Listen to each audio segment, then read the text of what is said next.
can bring the work developed by GFA. And what I can say is that it helps to actually view the business in ways that we can never have achieved before.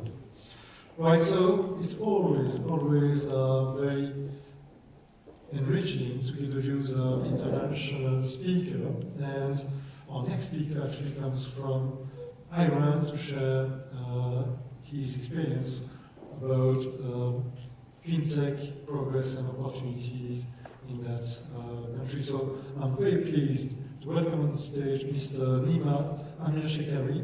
He's a PhD Director of the E-Banking, Monetary and Banking Research Institute of the Central Bank of Ireland. On stage.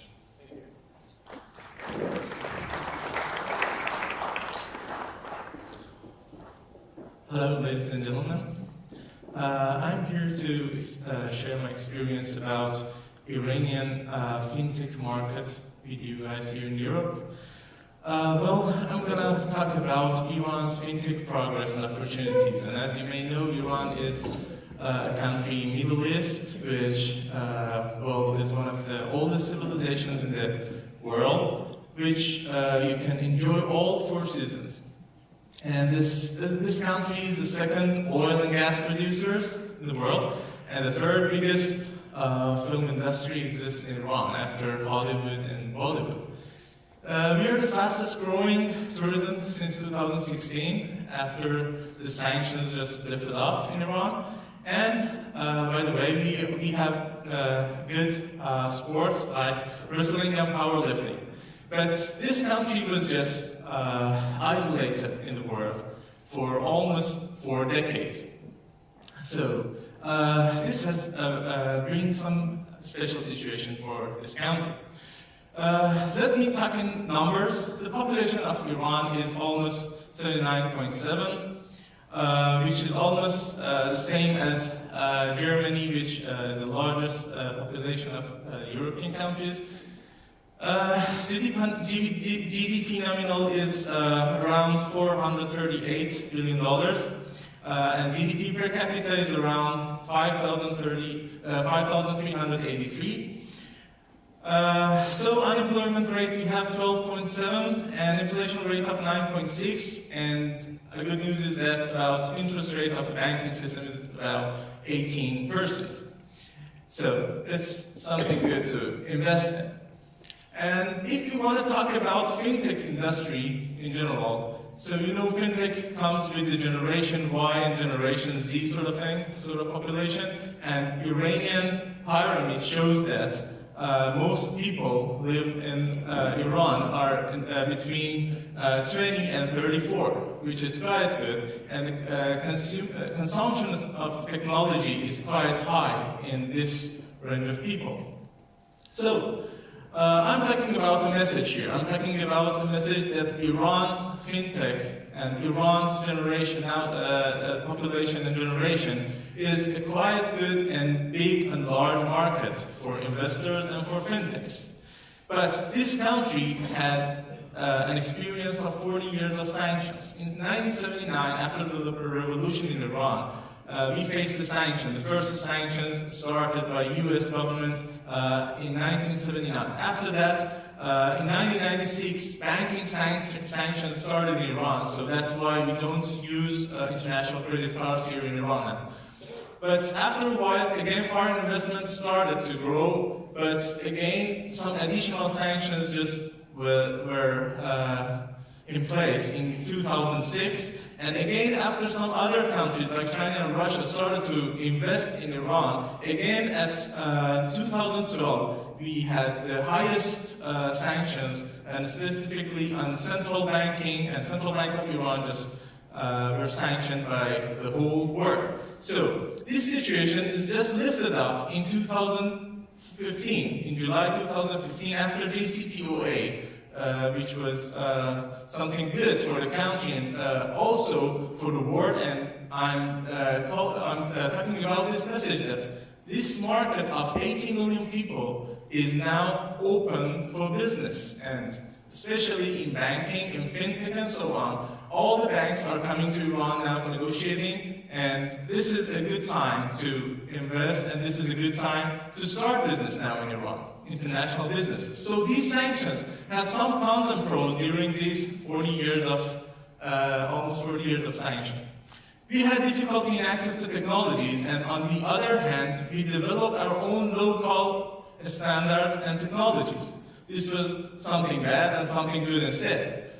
We lose competitive advantage in global markets, and on the other hand, we had an exclusive access to a local market of 80 million people, which is not a small market.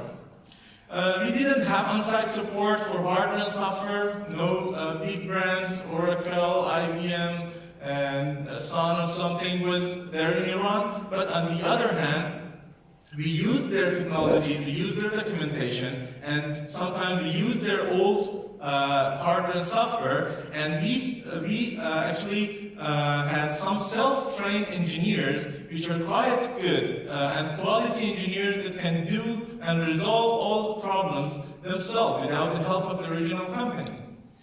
We didn't have access to credit cards, international credit cards, as I told you. On the other hand, we had our own debit cards, which I show you the statistics later on, and these brought us less hackers coming into the systems and less fraud happened in the Iranian debit card and credit cards.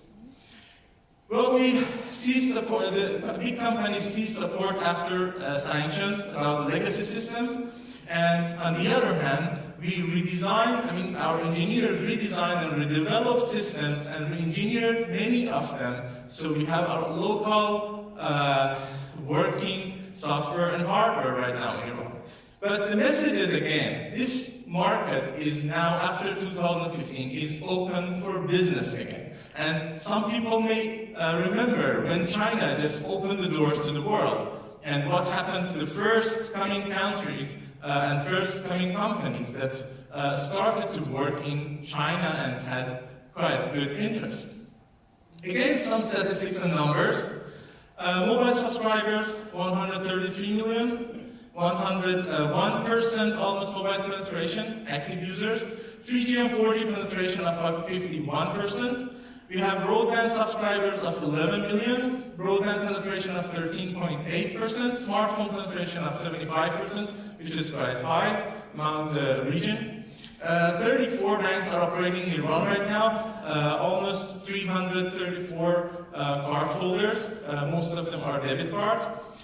And average card transaction per day is about 131 million transactions a day, and this is the average. This is quite high. And all are online transactions, are not offline transactions. All of them are debit online transactions.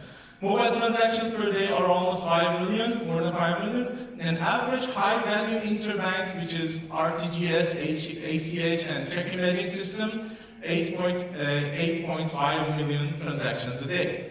So, with these numbers, now let's talk about Fintech ecosystem.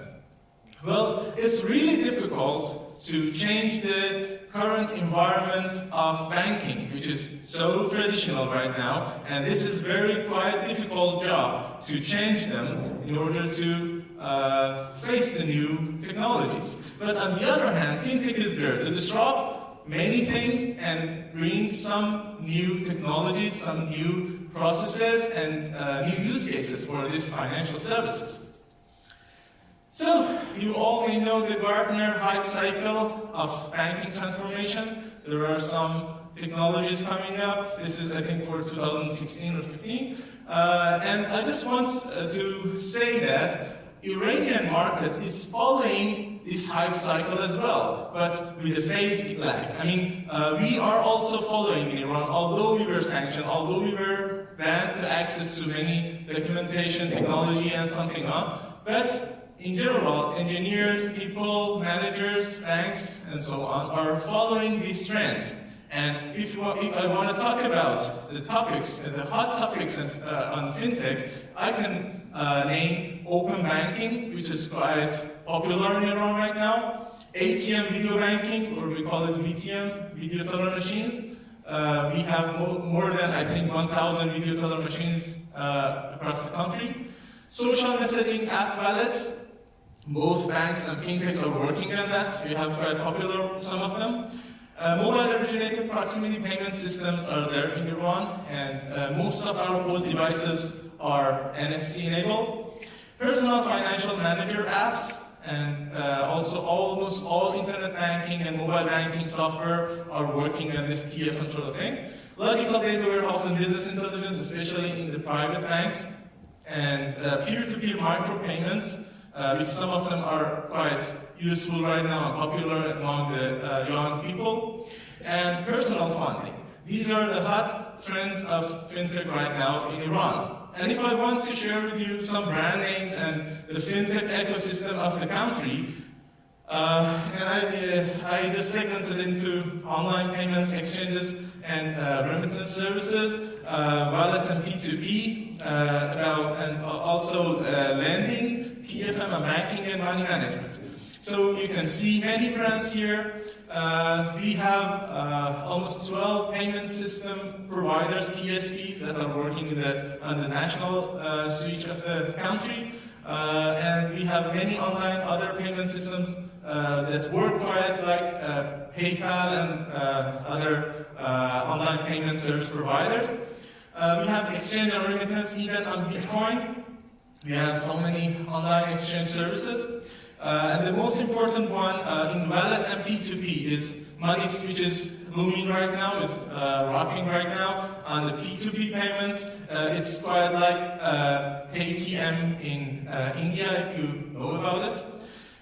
We have many lendings about crowdfunding and so on, donation, crowdfunding. PFM is almost popular among the banks, and on money management, we have several applications, mobile apps and websites that manages your money and saving and so on. And on the investment side, we have, again, many companies that work on the stock exchange, something like stock tweets. If you're familiar with that, Sahamiya is just similar to stock tweets. You can tweet your opinion about each share, about each stock, and buy and sell it, and work with your broker, and something like that. So, I'm just talking about some opportunities here. In Iran, you can find high-quality software engineers. You can do the projects with lower development and operational costs.